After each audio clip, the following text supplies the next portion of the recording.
प्रभु के मधुर नाम में आप सबों को जय मसीह की। परमेश्वर पिता का धन्यवाद हो सब बातों के लिए जो उन्होंने ठहराई हैं। मेरे प्रियो, उनका प्रेम हमारे लिए बहुत अलग है। पूरी बाइबल जिस चीज से भरी है वो है परमेश्वर खुश इस बात से होते हैं कि लोग उसकी आज्ञा माने। उनके लिए जो सबसे बड़ा एक कहना चाहिए कि उनको इज्जत देने का तरीका है वो है परमेश्वर के सामने हमें अपनी उसकी आज्ञाओं को मानना। जब प्रभु यीशु मसीह भी जमीन पर थे तो वो हमेशा कहते थे कि मैं अपनी पिता की इच्छा पूरी करने आया हूं, और उन्होंने किया कि वो जमीन पर हर उस काम को करते थे जो परमेश्वर चाहते थे। और इसी तरीके से जब वो जाने लगे तो उन्होंने क्या कहा था, जिन्हें वो प्यार करते थे, आज भी वो वचन गूंज रहा है, मैं जा रहा हूं तुम्हारे लिए जगह तैयार करने। पहले कुरिन्थियों की पहली बाब के 18वें आयत पे लिखा हुआ है कि जो इंसान सोच नहीं सकता, जो इंसान ने कभी सुना नहीं, जिसके बारे में कहीं पढ़ा नहीं और ना ही कभी उसकी सोच में वो बात आ सकती है, उससे खूबसूरत जगह है जो स्वर्ग कहलाती है, जहां परमेश्वर रहते हैं और परमेश्वर ने अपने लोगों के लिए तैयार की है। अब मेरे प्रियो, यहाँ एक बहुत बड़ी बात है, वो ये कि परमेश्वर क्या कह रहे हैं, हमसे क्या डिमांड कर रहे हैं।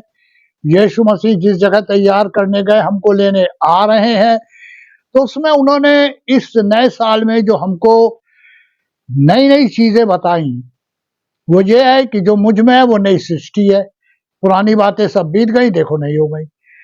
फिर परमेश्वर का प्रभु यीशु ने कहा कि तुम्हें मैं हर वो नई चीज दूंगा जो पृथ्वी पर नहीं है। अब यहाँ पे जो आज हम वचन में देखने जा रहे हैं, उन्होंने कहा था कि मैं तुम्हें नया जीवन दूंगा। नया जीवन मिला लोगों को।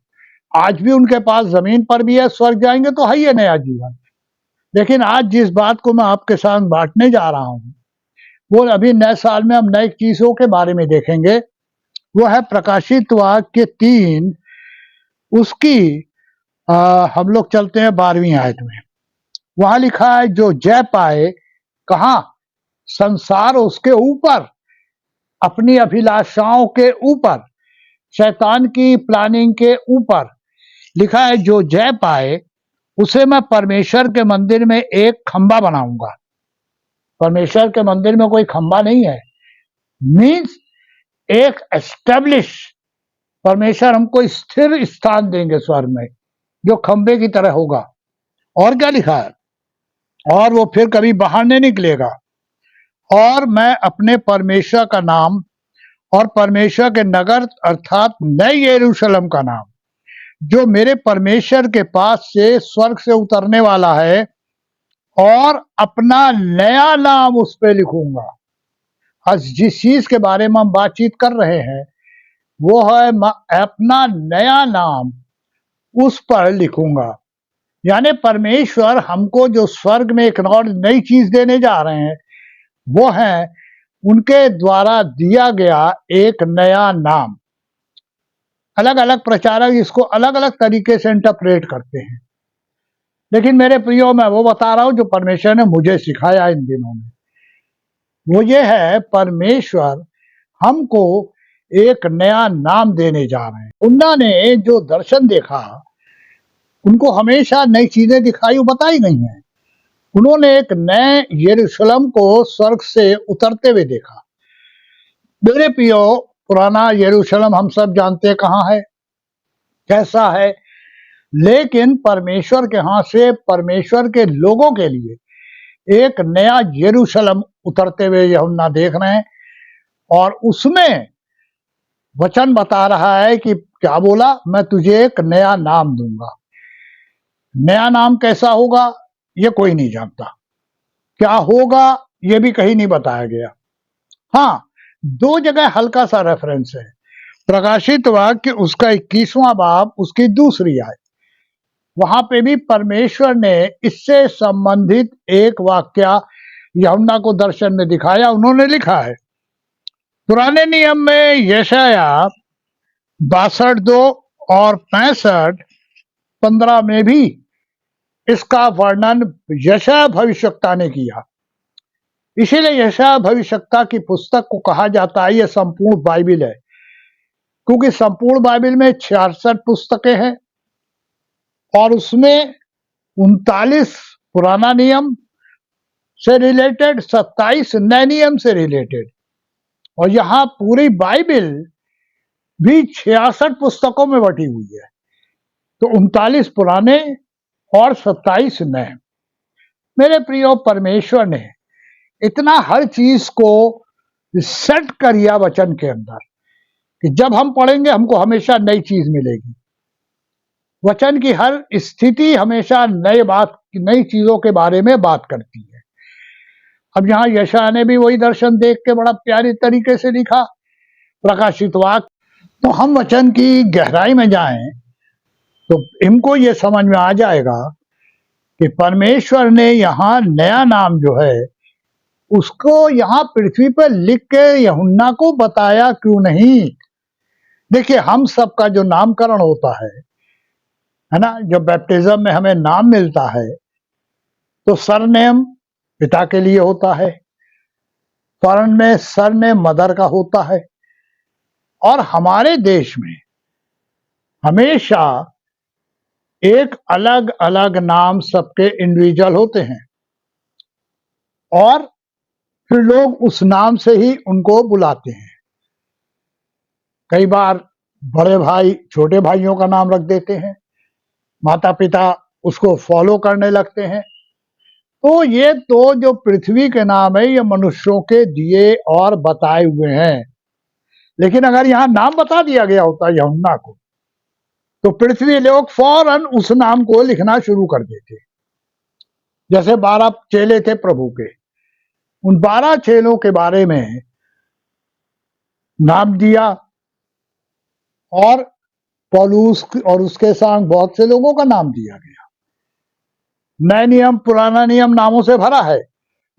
और आज जब चर्चों में बैप्टिज्म होता है तो कितने मसीहों का नाम बाइबिल से ही दिया जाता है।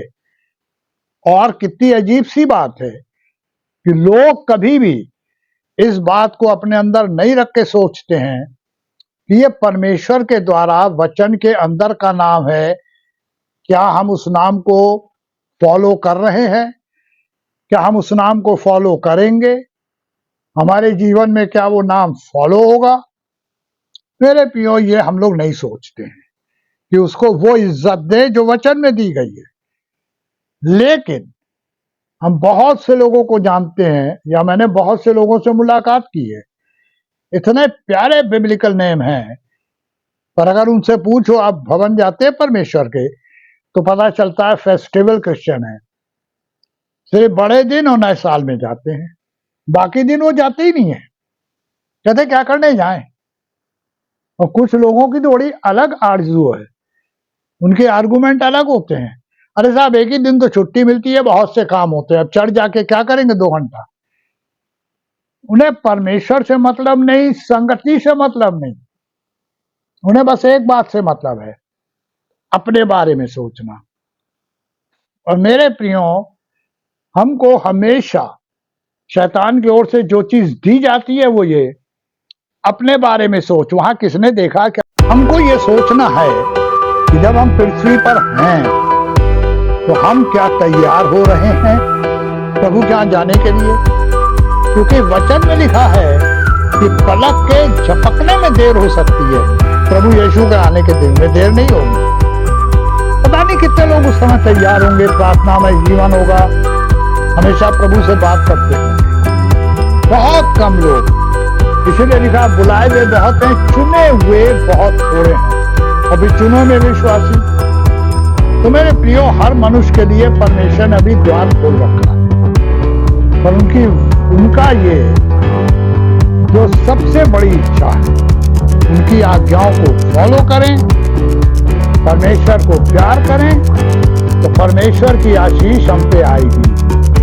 अभी मैं भी अपने उम्र के 79 ईयर्स में पहुंच गया। परमेश्वर ने 79 साल तक संभाल के रखा। आज देख रहे हैं मैं चश्मा नहीं लगाता हूँ।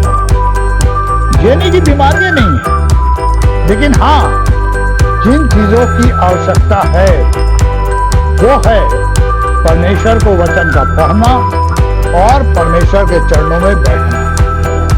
परमेश्वर के चरणों में जब बैठते हैं, प्रार्थना में जाते हैं, जो आनंद आता है घुटनों के बल बैठ के प्रार्थना करने का, तो कोई अंदाज भी नहीं कर सकता।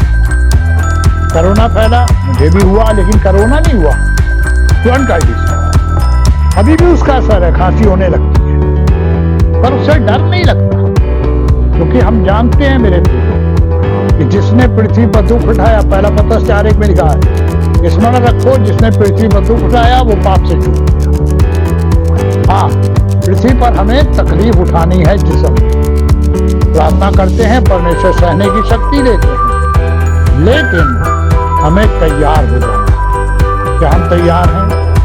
ये क्वेश्चन मैं हमेशा छोड़ता हूँ, आज भी छोड़ रहा हूँ। इस नए नाम को जो स्वर्ग में मिलने जा रहा है, क्या हम तैयार हैं प्राप्त करने के लिए? अगर नहीं है तो अभी समय है, परमेश्वर के चरणों में आए, अपने पापों का पश्चाताप करें और परमेश्वर से बातचीत करते हुए सारी चीजों से अलग होकर परमेश्वर में भागें। क्योंकि परमेश्वर जिस चीज को अपने सामने लाते हैं या कहते हैं, कंपेयर करते हैं, वो धन और परमेश्वर की सेवा एक साथ नहीं हो सकती। होने दीजिए, ये नया वर्ष नए वाचा को स्मरण रखते हुए नए नाम को प्राप्त करने का हमारा लक्ष्य बन जाए और हम परमेश्वर के संग होकर सारी बातों में परमेश्वर को माने। परमेश्वर की आशीष आप सबों के साथ हमेशा बनी रहे और परमेश्वर इस नए वर्ष में आप सबों को बहुत आशीष दे। परमेश्वर का धन्यवाद। आमीन।